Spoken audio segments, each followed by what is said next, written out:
ব্রজবাসীর আনন্দে আমার সীমা নেই।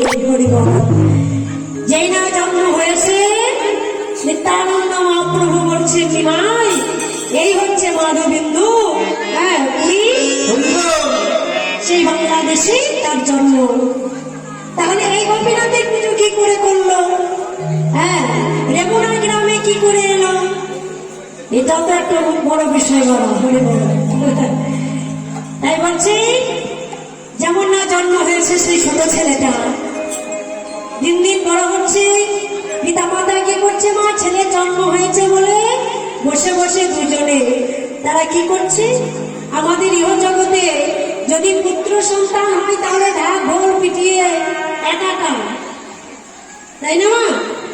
কিন্তু মাধবেন্দ্রপুরে আসে না চাচ্ছু পুত্রের জন্ম হয়েছে বলে তারা বসে বসে বলে হরে নামে গাইছে,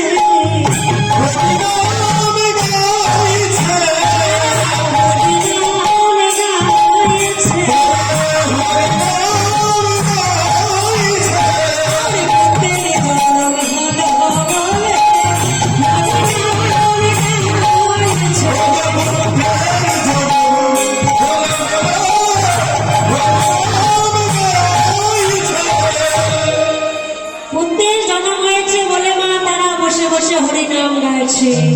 দেখুন পিতামাতার আচরণটা দেখুন, পিতামাতার আচরণ যদি সঠিক হয় সেই ছেলেও কিন্তু সঠিকভাবে তৈরি হবে।